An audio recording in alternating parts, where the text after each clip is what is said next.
nii, see kink on Annele. Aitäh.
kallis Anne, parim kingitus on elamus.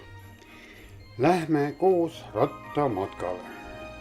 Oled ju alati tahtnud minna matkama, nüüd saan koos minna.